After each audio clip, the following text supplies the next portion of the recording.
blessing today.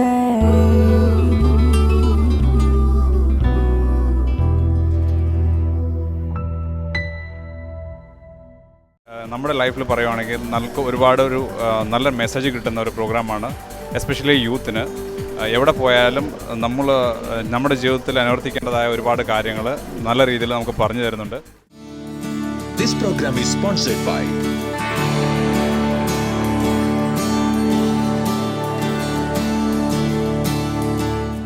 Welcome to blessing today. ഈ ആഴ്ചയിലെ അവസാനത്തെ ബ്ലെസ്സിങ് ടുഡേ എപ്പിസോഡാണ് നിങ്ങൾ വാച്ച് ചെയ്യുന്നത്. കഴിഞ്ഞ 100 കണക്കിന് എപ്പിസോഡുകൾ, നമ്മൾ 1000-ാമത്തെ എപ്പിസോഡിലേക്ക് വളരെ വേഗത്തിൽ വരികയാണ്. ഓരോ ദിവസവും ഈ എപ്പിസോഡുകൾ സ്പോൺസർ ചെയ്ത എല്ലാവരോടും, പാർട്ട്നേഴ്സിനോട്, ബ്ലെസ്സിങ് ടുഡേ വ്യൂവേഴ്സ്, ഫാമിലിയോട് ഒക്കെ പ്രത്യേകിച്ച് നന്ദി അറിയിക്കുന്നു. ഇന്നത്തെ സ്പോൺസേഴ്സിന് വേണ്ടി നമുക്ക് ഈ സമയത്ത് ഒരുമിച്ച് ചേർന്ന് പ്രാർത്ഥിക്കാം. നല്ല ദൈവമേ, ഹൈദരാബാദിൽ നിന്നുള്ള വെൽവിഷർക്കായി പ്രാർത്ഥിക്കുന്നു.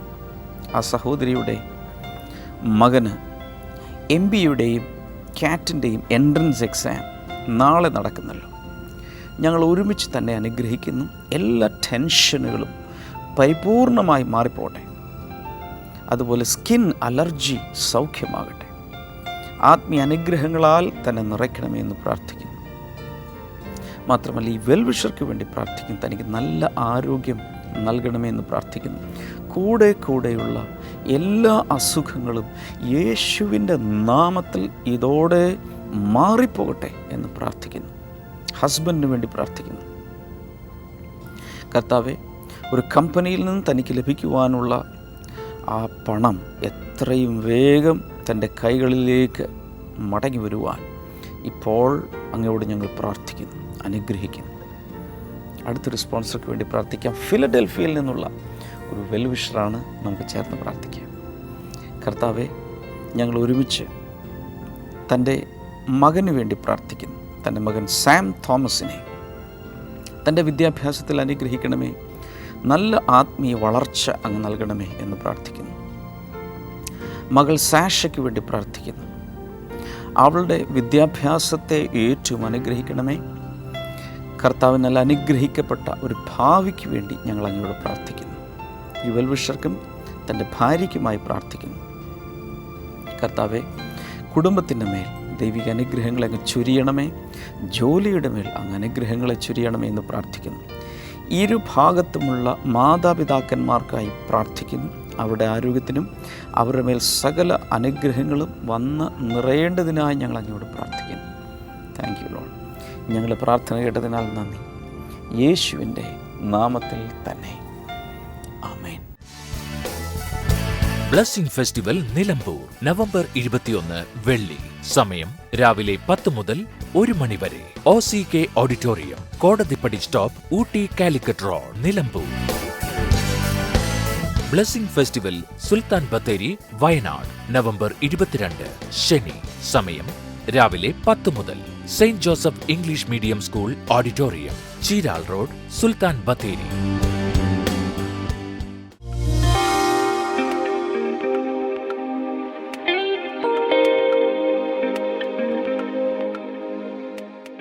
ഞാൻ നിങ്ങളോട് സംസാരിക്കുന്ന കൊച്ചു സന്ദേശം, ബിൽഡ് ഓൺ ഫൗണ്ടേഷൻ, അടിസ്ഥാനത്തിന്മേൽ പണിയുക. I M speaking spiritually.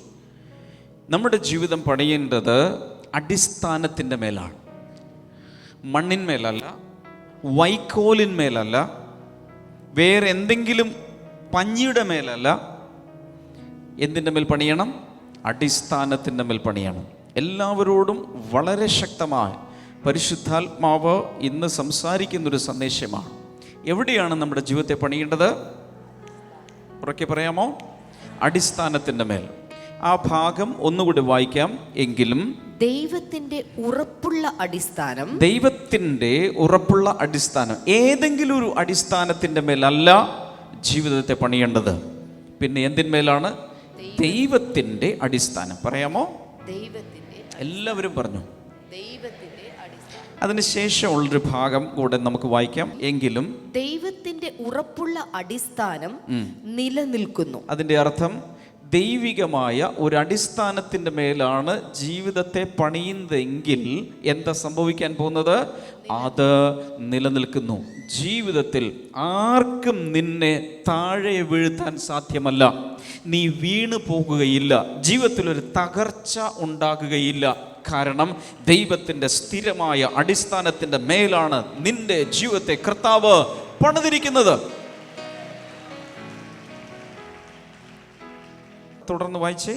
കർത്താവ് തനിക്കുള്ളവരെ അറിയുന്നു എന്നും. ഹലോ,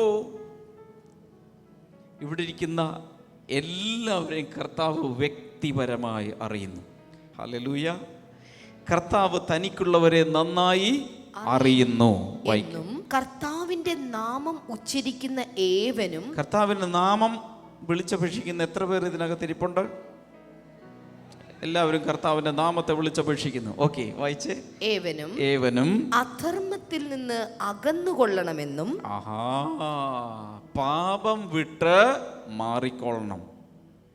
അതൊന്ന് കട്ടിയായിട്ടൊന്ന് പറയണമെന്നുണ്ട്. പറഞ്ഞോട്ടെ. കർത്താവിൻ്റെ നാമം വിളിച്ചപേക്ഷിക്കാൻ ഇറങ്ങി തിരിച്ചിട്ടുണ്ടെങ്കിൽ പാപം വിട്ട് മാറിക്കൊള്ളണം. അത് വേറെ വഴി, ഇത് വേറെ വഴി. ആരെങ്കിലും പാപത്തിലാണ് ഇന്നും ജീവിക്കുന്നതെങ്കിൽ കർത്താവിൻ്റെ നാമം വിളിച്ചപേക്ഷിക്കുന്നതോടുകൂടെ ആ പരിപാടി അങ്ങ് അവസാനിപ്പിച്ചേക്കണം. മനസ്സിലാകുന്നുണ്ടോ? ഈ പാപം എന്ന് പറയുമ്പോൾ ഉടൻ തന്നെ മദ്യപാനം, പിന്നെ ചീട്ടുകളി, മോഷണം, ഇതൊക്കെയാണ് പാപം. അല്ല, അതൊക്കെ ഇതിൻ്റെ ചെറിയ ചെറിയ കാര്യങ്ങൾ മാത്രമാണ്. പാപം എന്ന് പറയുന്നത് ആദമിൽ നിന്നും നമുക്ക് പാരമ്പര്യമായി കിട്ടിയ ഒരു സ്വഭാവമാണ്, പാപപ്രകൃതം. അതിൽ നിന്നും പുറത്തു വരണം. അതിൽ നിന്നും പുറത്തു വരുവാൻ ആകെ ചെയ്യേണ്ടത്, തേച്ചാലും കുളിച്ചാലും ലൈബോയ് സോപ്പിട്ട് കുളിച്ചാലും ഒന്നും ഇത് പോകാൻ പോകുന്നില്ല. ആകെ ചെയ്യേണ്ടത് ഇത്രമാത്രം: പരിശുദ്ധാത്മാവിനെ ജീവിതത്തിൽ ആത്മാവിൽ പ്രവർത്തിക്കുവാൻ അനുവദിച്ചു കൊടുക്കുക. ബാക്കി കാര്യം പരിശുദ്ധാത്മാവ് ചെയ്തോളും. ബൈബിൾ പറയുന്നു, 2 കൊരിന്ത്യർ 5:17 പറയുന്നത്, ഒരുവൻ ക്രിസ്തുവിലായാൽ അവനൊരു പുതിയ സൃഷ്ടിയാകുന്നു. എന്താണ് ഇതിൻ്റെ അർത്ഥമെന്നറിയാമോ? യേശുവിൽ ഒരാൾ വിശ്വസിക്കുമ്പോൾ അയാളുടെ ആത്മാവ് ഒരു പുതിയ സൃഷ്ടിയായി മാറുന്നു. അയാളുടെ ആത്മാവിൽ മുഖത്തിൻ്റെ ഷേപ്പ് മാറുന്നില്ല, തലമുടി മാറുന്നില്ല, ഡ്രസ്സ് മാറുന്നില്ല, നിറം മാറുന്നില്ല. ഒരാൾ യേശുവിനെ സ്വീകരിക്കുമ്പോൾ പുറത്തൊന്നും മാറ്റം മനസ്സിലാകുന്നില്ല. പക്ഷെ എന്ത് മാറും? അകത്ത് ആത്മാവിൽ ഒരു വലിയ മാറ്റമുണ്ടാകും, ഒരു പുതുക്കം അതിനകത്ത് നടക്കും. ഹല്ലേലൂയ. ഇനി ഈ അടിസ്ഥാനത്തിൻ്റെ മേൽ എങ്ങനെയാണ് പണിയുന്നത്? വേഗത്തിൽ ഞാൻ ചില കാര്യങ്ങൾ നിങ്ങളോട് പറയാൻ പോവുകയാണ്. നമ്പർ 1, ലൂക്കോസിൻ്റെ സുവിശേഷം 6:46 മുതൽ 49 വരെയുള്ള വചനങ്ങളിൽ, ലൂക്കോസ് 6:46 മുതൽ 49 വരെയുള്ള ഭാഗത്ത് യേശു കർത്താവ് വ്യക്തമായി പറയുന്നത്, നമ്മുടെ ജീവിതത്തിൻ്റെ അടിസ്ഥാനം എന്ന് പറയുന്നതിൻ്റെ ഒരർത്ഥം ദൈവ വചനത്തിൻ്റെ മേൽ പണിയപ്പെടണം. ആ ഭാഗം ഒന്ന് വായിക്കാമോ? നിങ്ങൾ എന്നെ കർത്താവേ കർത്താവേ എന്ന് വിളിക്കുകയും ഞാൻ പറയുന്നത് പ്രവർത്തിക്കാതിരിക്കുകയും ചെയ്യുന്നത് എന്തുകൊണ്ട്? എൻ്റെ അടുക്കൽ വന്ന്, ശ്രദ്ധിച്ചു കേൾക്കണം, യേശുവിൻ്റെ അടുക്കൽ വന്ന് എൻ്റെ വചനങ്ങൾ കേൾക്കുകയും, കർത്താവിൻ്റെ വചനങ്ങൾ കേൾക്കുകയും അവയെ പ്രയോഗത്തിലാക്കുകയും ചെയ്യുന്ന ഒരു വ്യക്തി ആരോട് സദൃശ്യൻ എന്ന് ഞാൻ നിങ്ങൾക്ക് കാണിച്ചു തരാം. കർത്താവ് ഒരു സാദൃശ്യം പറയാൻ പോവുകയാണ്. ശ്രദ്ധിച്ചു കേൾക്കുക. ആഴത്തിൽ കുഴിച്ച് പാറമേൽ അടിസ്ഥാനമിട്ട്, പാറയുടെ മേൽ അടിസ്ഥാനമിട്ട് വീട് പണിയുന്നവനോട് അവൻ സദൃശ്യൻ. വീട് പണിയുന്ന ഒരു വ്യക്തിയോട് ആ വ്യക്തിയെ ഉപമിക്കാം. വെള്ളപ്പൊക്കം ഉണ്ടായപ്പോൾ, ജീവിതത്തിൽ പല പ്രശ്നങ്ങൾ വരുമ്പോൾ, വെള്ളപ്പൊക്കമുണ്ടായി, ഒഴുക്ക് ആ വീടിന്മേൽ അടിച്ചു. വലിയൊരു ഒഴുക്ക് വന്ന വീടിന്മേൽ അടിച്ചു. എന്നാൽ അത് നല്ലവണ്ണം പണിതതായിരുന്നത് കൊണ്ട് അതിന് കുലുക്കം തട്ടിയില്ല. ഒരു നല്ല അടിസ്ഥാനത്തിന്റെ മേൽ പണിതതായത് കൊണ്ട് ആ വീടിന് കുലുക്കം തട്ടിയില്ല. അപ്പോൾ വിശ്വസിക്കുക, എൻ്റെ വീട് അതുപോലെ ആയിരിക്കും. ഉള്ളിൽ തീരുമാനിക്കുക, എൻ്റെ ജീവിതം അതുപോലെ ആയിരിക്കും. ഒരു വലിയ ജലപ്രളയം വന്നാലും, കാറ്റടിച്ചാലും, കൊടുങ്കാറ്റടിച്ചാലും എൻ്റെ ജീവിതത്തിൽ യാതൊരു ഹാനിയും വരികയില്ല. കാരണം ഞാൻ കർത്താവിൻ്റെ അടിസ്ഥാനത്തിൻ്റെ മേലാണ് ഞാൻ എന്നെ പണിയാൻ പോകുന്നത്.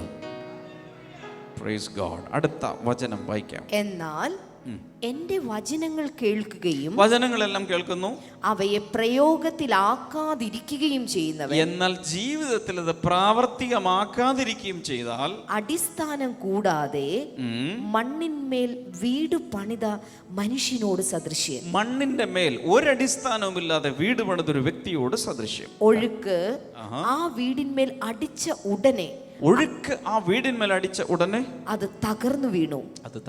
അതിന്റെ വീഴ്ച വലുതായിരുന്നു. പക്ഷെ ഒരു കാര്യം ഓർക്കണം, ഈ അടിസ്ഥാനം എന്ന് പറഞ്ഞിരിക്കുന്ന എന്തിനെ കുറിച്ചാണ്? ആർക്ക് പറയാം? ദൈവത്തിൻ്റെ വചനം. പറയാമോ? ദൈവത്തിൻ്റെ വചനം. ജീവിതത്തെ പണിയേണ്ടത് ദൈവത്തിൻ്റെ വചനത്തിൻ്റെ മേലായിരിക്കണം. അതിൻ്റെ അർത്ഥം എത്ര സമയം കിട്ടുമോ അത്രയും സമയം ദൈവത്തിൻ്റെ വചനത്തെ വായിക്കുക, ധ്യാനിക്കുക, പഠിക്കുക, വായി കൊണ്ട് പറയുക, അത് ചെയ്യാൻ തുടങ്ങുക. ഇങ്ങനെ ചെയ്യുമ്പോൾ ദൈവവചനത്തിൻ്റെ മേൽ പണിയപ്പെടുന്ന ഒരു ജീവിതമായി നമ്മൾ മാറും. 1 കൊരിന്ത്യർ 3-10 മുതൽ 15 വരെയുള്ള വാക്യങ്ങൾ. ദൈവം എനിക്ക് നൽകിയ കൃപയാൽ ഞാൻ ജ്ഞാനമുള്ള ഒരു മുഖ്യ ശില്പി എന്ന നിലയിൽ അടിസ്ഥാനമിട്ടു. പൗലോസ് പറയുന്നു, ഞാൻ ജ്ഞാനമുള്ളൊരു മുഖ്യ ശില്പിയെ പോലെ, ഒരു മാസ്റ്റർ ബിൽഡറിനെ പോലെ ഞാൻ അടിസ്ഥാനമിട്ടിരിക്കുകയാണ്. അതിന്മേൽ വേറൊരാൾ പണിയുന്നു, മറ്റു ചിലർ അതിന്റെ മുകളിലേക്ക് പണിയുകയാണ്. എന്നാൽ താൻ എങ്ങനെ പണിയുന്നുവെന്ന് ഓരോരുത്തരും ശ്രദ്ധിക്കണം. എല്ലാവരും അവരവരുടെ ജീവിതത്തിന്റെ പണി ശ്രദ്ധിച്ചു കൊള്ളണം. വായിക്കാം. യേശുക്രിസ്തു എന്ന ഇട്ട് കഴിഞ്ഞിരിക്കുന്ന അടിസ്ഥാനമല്ലാതെ മറ്റൊന്നിടുവാൻ ആർക്കും സാധ്യമല്ല. എല്ലാവരും ഒന്ന് ചേർന്ന് പറയാമോ? യേശു എന്ന അടിസ്ഥാനത്തിന്റെ മേലല്ലാതെ ആർക്കും ശരിയായ രീതിയിൽ ജീവിതത്തെ പണിയാൻ സാധ്യമല്ല. ഇനി യേശു എന്ന അടിസ്ഥാനം ഇട്ടാൽ തന്നെ അതിന് മുകളിലേക്കുള്ള പണി. അടുത്ത വാക്യം വായിക്കാം. ഈ അടിസ്ഥാനത്തിന്റെ മേൽ സ്വർണം, വെള്ളി, രത്നം, തടി, പുല്ല്, വൈക്കോൽ എന്നിവ ഉപയോഗിച്ച് ആരെങ്കിലും പണിതാൽ അയാളുടെ പണി വെളിപ്പെട്ടു വരും. നല്ലൊരു അടിസ്ഥാനം വിട്ടു. ഏതാണ് അടിസ്ഥാനം? യേശുവാണ് അടിസ്ഥാനം. യേശുവാണ് ജീവിതത്തിന്റെ അടിസ്ഥാനം. ആദ്യം നമ്മൾ കണ്ടു ദൈവത്തിന്റെ വചനം. രണ്ടാമത് നമ്മൾ കാണുന്നു യേശു നമ്മുടെ ജീവിതത്തിന്റെ അടിസ്ഥാനമായിരിക്കണം. ഈ യേശു എന്ന അടിസ്ഥാനത്തിൻ്റെ മേൽ മുകളിലേക്ക് പണിയുമ്പോഴും പല കാര്യങ്ങൾ ഉപയോഗിച്ച് പണിയാം. സ്വർണം കൊണ്ട് പണിയാം, വെള്ളി കൊണ്ട് പണിയാം, വിലപ്പെട്ട കല്ല് കൊണ്ട് പണിയാം, മരം കൊണ്ട് പണിയാം, വൈക്കോല് കൊണ്ട് പണിയാം, പുല്ല് കൊണ്ട് പണിയാം. പക്ഷെ ഒരു കാര്യം ഓർക്കണം, എല്ലാം വെതർ പ്രൂഫ് അല്ല. ചീപ്പായി എന്തെങ്കിലുമൊക്കെ രീതിയിൽ ജീവിക്കാം, എങ്ങനെയെങ്കിലുമൊക്കെ ജീവിക്കാം. സ്വർണം പണിയുമ്പോൾ നിങ്ങൾ ശ്രദ്ധിച്ചു കാണും, തട്ടാന്മാർ, ഗോൾഡ് സ്മിത്ത് സ്വർണം പണിയുമ്പോൾ പരിപൂർണമായ ശ്രദ്ധയോടുകൂടി ആയിരിക്കും അത് പണിയുന്നത്. ശരിയാണോ? അലസമായിട്ടല്ല. കാരണം അതിലെ ഓരോ ഗ്രാമിനും വളരെ വിലയുണ്ട്. ഇതുപോലെ നമ്മുടെ ജീവിതത്തെ ഏറ്റവും ശ്രദ്ധിച്ച് ആത്മീയമായ മുൻതൂക്കം കൊടുത്ത് ശ്രദ്ധിച്ച് പാപം വിട്ടൊഴിഞ്ഞ് വൃത്തിയായി ജീവിക്കാമെങ്കിൽ, എക്സ്ട്രീം കെയർ കൊടുത്ത് പണിയാമെങ്കിൽ അത് സ്വർണം കൊണ്ട് പണിയുന്നത് പോലെ വിലപ്പെട്ടതായി വരും. വേഗത്തിൽ അത് നശിച്ചു പോകുകയില്ല.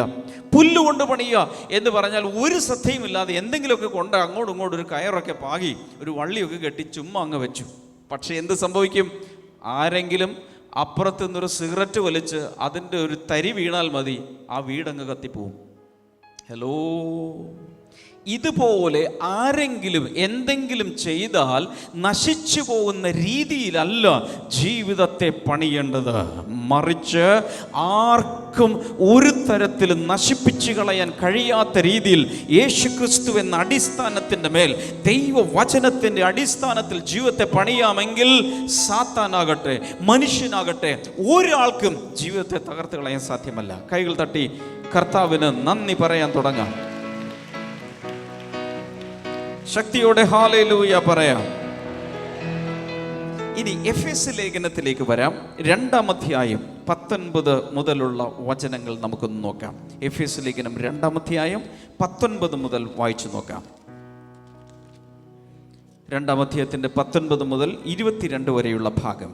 അതിനാൽ നിങ്ങൾ ഇനിമേൽ അന്യരും പരദേശികളുമല്ല. ഹലോ, ഇനിമേൽ നിങ്ങൾ അന്യരല്ല, പരദേശികളല്ല. അതിൻ്റെ അർത്ഥം എന്താ? ദൈവത്തോട് വളരെ അടുത്ത് ബന്ധമുള്ളവരാണ് നിങ്ങൾ. ഒന്ന് ശ്രദ്ധിക്കാമോ? ഒത്തിരി പേർക്കും ദൈവത്തെ അറിഞ്ഞുകൂടാ. ദൈവം എവിടെയാണ് ഇരിക്കുന്നത്, ദൈവത്തിൻ്റെ നിറം എന്താണ്, ദൈവത്തിൻ്റെ പേരെന്താ, എങ്ങനെയാ. ഒത്തിരി പേർക്കും ദൈവത്തെ കണ്ടിട്ടില്ല, ഇതുവരെ അറിയില്ല. പക്ഷേ യേശുവേ എന്ന് വിളിക്കാൻ തുടങ്ങുമ്പോൾ മുതൽ ദൈവത്തോട് നാം അടുത്ത് കഴിഞ്ഞു. കാരണം അവനെ കൈക്കൊണ്ട് അവൻ്റെ നാമത്തിൽ വിശ്വസിക്കുന്നവർക്ക് അവൻ്റെ മക്കളാകാൻ അവൻ അധികാരം കൊടുത്തു. അങ്ങനെയെങ്കിൽ യേശുവിനെ വിശ്വസിച്ച് യേശുവിൻ്റെ നാമത്തെ വിളിച്ചപേക്ഷിക്കാൻ തുടങ്ങുമ്പോൾ മുതൽ നമ്മൾ ദൈവത്തിൻ്റെ മക്കളായി തീർന്നു. നമ്മൾ ഇനി അന്യരും പരദേശികളുമല്ല, ദൈവത്തോട് വളരെ ബന്ധപ്പെട്ടവരായി അടുത്തവരായി നാം മാറിയിരിക്കുകയാണ്. വായിച്ചോളൂ. വിശുദ്ധരുടെ സഹപൗരരും ദൈവഭവനത്തിലെ അംഗങ്ങളുമാണ്. ഹല്ലേലൂയ. നമ്മൾ ദൈവത്തിൻ്റെ കുടുംബത്തിലെ അംഗങ്ങളാണ്.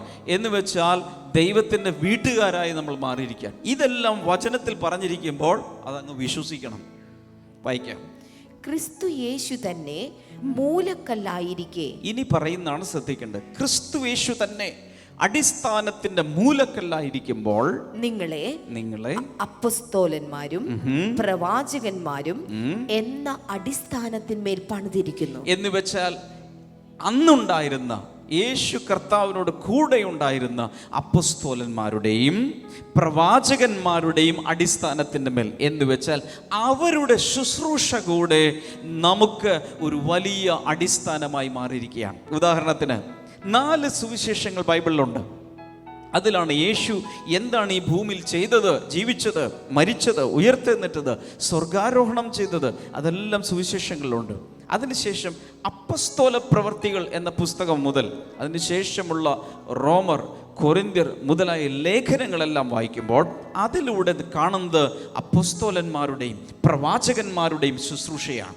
ആ ഒരു അടിസ്ഥാനത്തിൻ്റെ മേൽ കൂടെയാണ് നമ്മുടെ ആത്മീയ ജീവിതത്തെ കർത്താവ് പണിതെടുക്കുന്നത്. എല്ലാവരും പറഞ്ഞു, യേശു ക്രിസ്തു മൂലക്കല്ലായിരിക്കുമ്പോൾ അപ്പസ്തോലന്മാരും പ്രവാചകന്മാരും എന്ന അടിസ്ഥാനത്തിൻ്റെ മേൽ എൻ്റെ ജീവിതത്തെ ദൈവം പണിതുകൊണ്ടിരിക്കുകയാണ്. കൈകളടിച്ച് യേശുവിന് നന്ദി പറയാം. ശക്തിയോടെ ഹല്ലേലൂയ പറഞ്ഞാൽ, ഒന്നാമത് ഞാൻ പറഞ്ഞു ദൈവത്തിൻ്റെ വചനം നമുക്ക് അടിസ്ഥാനമാണ്. രണ്ടാമത് ഞാൻ പറഞ്ഞു ക്രിസ്തു എന്ന അടിസ്ഥാനത്തിൻ്റെ മേൽ വേണം നമ്മുടെ ജീവിതത്തെ പണിയാൻ. എന്ത് ചെയ്താലും ബൈബിളിൽ ഇങ്ങനെയാണ് പറയുന്നത്, നിങ്ങൾ തിന്നാലും കുടിച്ചാലും എന്ത് ചെയ്താലും കർത്താവിൻ്റെ നാമത്തിൽ അവൻ്റെ മഹത്വത്തിനായി ചെയ്യുവാൻ. അതിൻ്റെ അർത്ഥം നമ്മുടെ ജീവിതത്തിൻ്റെ എല്ലാറ്റിൻ്റെയും ആധാരം ക്രിസ്തുവാണ്. കൈകൾ വീശി ഹല്ലേലൂയ പറയാമോ? അടുത്തതായി നമ്മൾ കണ്ടത് യേശു കർത്താവ് തെരഞ്ഞെടുത്ത് കർത്താവ് കൈകളെടുത്ത് ഉപയോഗിച്ച അപ്പസ്തോലന്മാരും പ്രവാചകന്മാരുടെയും ആ ശുശ്രൂഷയും അവരുടെ ഉപദേശവും എല്ലാം നമ്മുടെ ജീവിതത്തിൻ്റെ അടിസ്ഥാനമായി മാറിയിരിക്കുന്നു. ഹല്ലേലൂയ.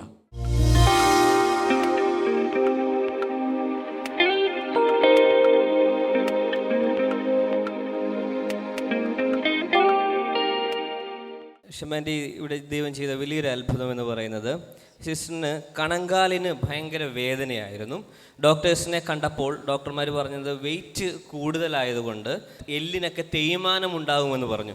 അതുകൊണ്ട് വെയിറ്റ് കുറയ്ക്കണമെന്ന് പറഞ്ഞു, ഭക്ഷണം കുറയ്ക്കണമെന്ന് പറഞ്ഞു. അപ്പം ഈ പുള്ളിക്കാരിക്ക് ഭക്ഷണം കുറയ്ക്കുന്ന കാര്യത്തിൽ ഇത്തിരി പുറകോട്ടായതുകൊണ്ട് വേദന കൂടിക്കൊണ്ടിരുന്നത് മാറുന്നുണ്ടായിരുന്നില്ല. എന്നാൽ കർത്താവ് ചെയ്ത അത്ഭുതം എന്ന് പറയുന്നത് ബ്ലെസ്സിംഗ് ടുഡേ കണ്ടുകൊണ്ടിരുന്നപ്പോൾ ഷമാൻഡി തന്നെയാണെന്ന് പ്രാർത്ഥിച്ചുകൊണ്ടിരുന്നത് പറഞ്ഞു, കണങ്കാലിന് വേദനയും ഞരമ്പ് വലിച്ചിലും ഉള്ള ഒരാളെ കർത്താവ് സൗഖ്യമാക്കുന്നുവെന്ന് പറഞ്ഞു. അത്ഭുതം എന്ന് പറയട്ടെ, അതിനുശേഷം ആ വേദന പൂർണ്ണമായി മാറി. ഹല്ലേലൂയ. ചേർന്നൊരു വലിയ ഹല്ലേലൂയ. അത് മാത്രമല്ല, ഇവർക്ക് ദൈവം കൊടുത്ത മറ്റൊരു അത്ഭുതം എന്ന് പറയുന്നത്, ഈ സിസ്റ്ററിൻ്റെ മുഖത്ത് നോക്കിയാൽ നമുക്കറിയാം ചെറിയ കുറച്ച് കറുത്ത പാടുകളുണ്ട്. സിസ്റ്റർ പറയുന്നത് ഈ വെയിലത്തൊക്കെ ഇറങ്ങി നടന്ന് കഴിയുമ്പോഴത്തേനും മുഖത്തുണ്ടാകുന്ന കറുത്ത ആ കരുവാളിപ്പ് മാറ്റാൻ വേണ്ടി ഈ ആൻറ്റി ആരോ പറഞ്ഞിട്ട് ഈ പപ്പായ അതെടുത്ത് മുഖത്ത് തേച്ചു. അതുമൂലം മുഖം മുഴുവൻ കറുത്തിരുണ്ടുപോയി. അപ്പം വെളിയിലോട്ടൊക്കെ ആളുകൾ ഇറങ്ങുമ്പോൾ എന്ത് പറ്റി, നിൻ്റെ മുഖത്തിന് എന്ത് പറ്റി എന്നുള്ള രീതിയിൽ ഭയങ്കരമായി അത് കറുത്ത് കരുവാളിച്ചിരിക്കുകയായിരുന്നു. ആളുകൾ കളിയാക്കാൻ തുടങ്ങി. അങ്ങനെയൊക്കെ ഇരിക്കുന്ന സമയത്താണ് ഒരു ദിവസം രാവിലെ ഉറക്കത്തിൽ നിന്ന് എഴുന്നേറ്റ് വരുന്ന സമയത്ത് ബ്രദർ ഡാമിൻ ഇപ്രകാരം വിളിച്ചു പറഞ്ഞു, മുഖത്തിൻ്റെ നിറം മങ്ങിക്കൊണ്ടിരിക്കുന്ന ഒരാളെ കർത്താവ് സൗഖ്യമാക്കുന്നു എന്ന് പറഞ്ഞു. ഈ സഹോദരി വിശ്വാസത്തോടു കൂടി പ്രാർത്ഥിച്ചു. അതുമാത്രമല്ല, അതിനുശേഷം ഈ സഹോദരി വന്നിട്ട് രാവിലെ മുഖം കഴുകുന്ന പോലെ മുഖം പ്രാർത്ഥനയ്ക്ക് ശേഷം വന്ന് വെള്ളമെടുത്ത് മുഖം കഴുകി. പിന്നെ കണ്ണാടിയിലോട്ട് നോക്കിയപ്പോൾ ഈ സഹോദരി ഒന്ന് അത്ഭുതം എന്ന് പറയുന്നത് പോലെ ആ മുഖം ഇപ്പോൾ ആ കറുത്ത പാട് മാറി പൂർണ്ണമായി ഒരു നല്ല നിലയിലേക്ക് വരുവാനിടയായി തീർന്നു. ഒറ്റ ദിവസം കൊണ്ട് കർത്താവ് ഒരു ഫേഷ്യൽ അങ്ങ് ചെയ്തു കൊടുത്തു. ഒറ്റ ദിവസം കൊണ്ട്. Hallelujah.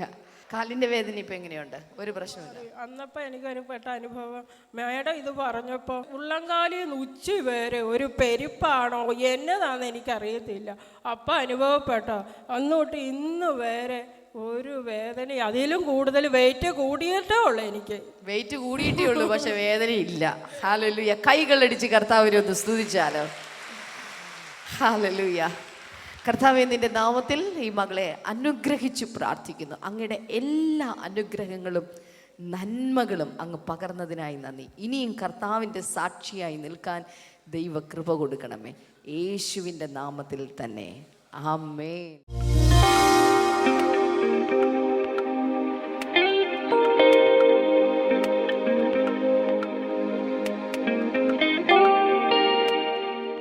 Now this is prayer time. നമ്മൾ ഒരുമിച്ച് പ്രാർത്ഥിക്കുമ്പോൾ സ്വർഗത്തിലെ ദൈവം, സ്വർഗത്തിലെ ഭണ്ഡാരങ്ങൾ തുറന്ന് നമ്മെ ഓരോരുത്തരെയും കർത്താവ് ഈ സമയത്ത് അനുഗ്രഹിക്കും.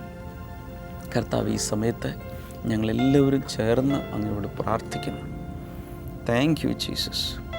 കർത്താവെ, രോഗികളെ അങ്ങ് സുഖപ്പെടുത്തണമേ എന്ന് അങ്ങയോട് പ്രാർത്ഥിക്കുന്നു. In Jesus name. ഉള്ളങ്കാൽ മുതൽ ഉച്ചി വരെ എവിടെയെല്ലാം രോഗബാധിതമായ അവയവങ്ങളുണ്ടോ അവിടെ എല്ലാം വിടുതലുകൾ ഉണ്ടാകട്ടെ. പ്രത്യേകിച്ച് ഷുഗർ പ്രോബ്ലം മൂലം പ്രയാസപ്പെടുന്ന വ്യക്തികൾ യേശുവിൻ്റെ നാമത്തിൽ സൗഖ്യമാകട്ടെ. ഉള്ളിൽ വിശ്വസിക്കുക. അടുത്ത പ്രാവശ്യം നിങ്ങൾ ചെക്ക് ചെയ്യുമ്പോൾ ആ ഷുഗർ നോർമലാകും എന്ന് വിശ്വസിക്കുക. ആ വിശ്വാസത്തെ കർത്താവ് ഓണർ ചെയ്യും. അതുപോലെ ബ്ലഡ് പ്രഷർ കൂടുകയോ കുറയുകയോ ഒക്കെ ചെയ്ത് പ്രയാസം അനുഭവിക്കുന്നവർ യേശു കർത്താവിൻ്റെ നാമത്തിൽ സൗഖ്യമാകട്ടെ. ഇൻ ജീസസ് നെയിം അത് സംഭവിക്കട്ടെ. ഹാർട്ടിനുള്ള ബ്ലോക്കുകൾ, വാൽവിലുള്ള ബ്ലോക്കുകൾ കർത്താവ് യേശുവിൻ്റെ നാമത്തിൽ ഇപ്പോൾ സൗഖ്യമാകട്ടെ.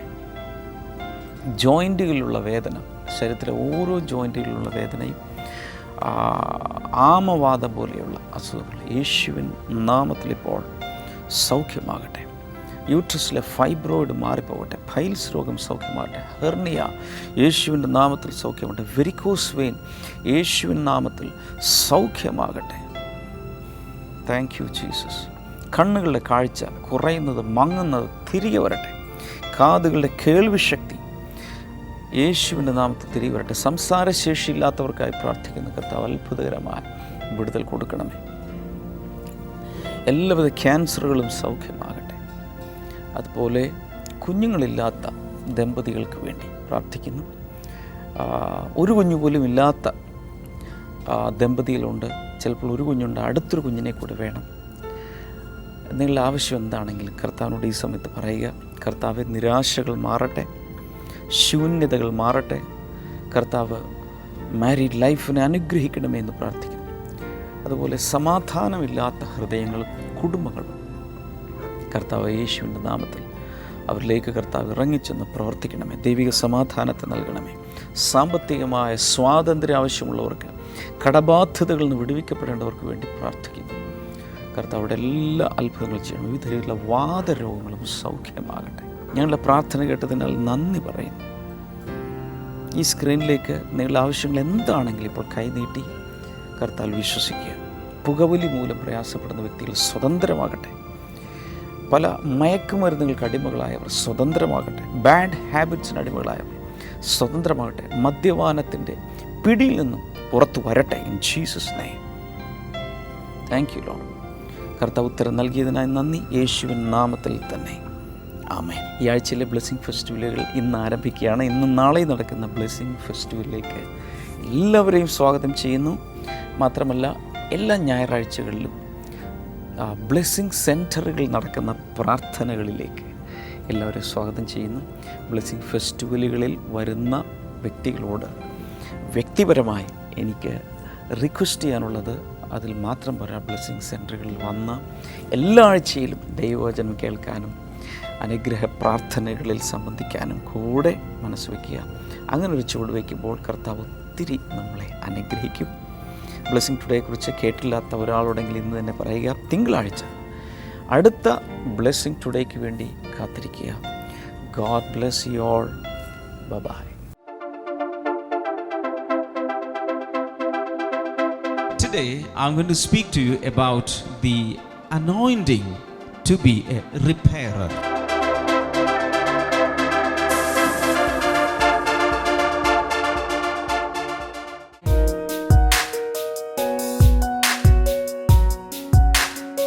ബൈബിൾ ന്യൂയിലേക്ക് വീണ്ടും സ്വാഗതം.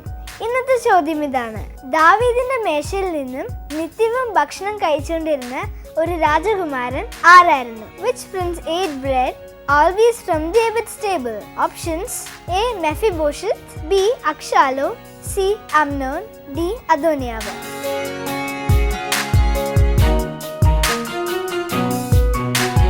നിങ്ങളുടെ ഉത്തരങ്ങൾ 9645221221 എന്ന നമ്പറിലേക്ക് SMS ചെയ്യുക. ചെയ്യേണ്ട format BT space ABC or D space നിങ്ങളുടെ പേരും പൂർണ്ണ മേൽവിലാസവും. ശരിയുത്തരം അയക്കുന്നവർക്ക് OM ബോക്സ് നൽകുന്ന നല്ല സമ്മാനങ്ങൾ ഞങ്ങൾ അയച്ചു തരുന്നതാണ്.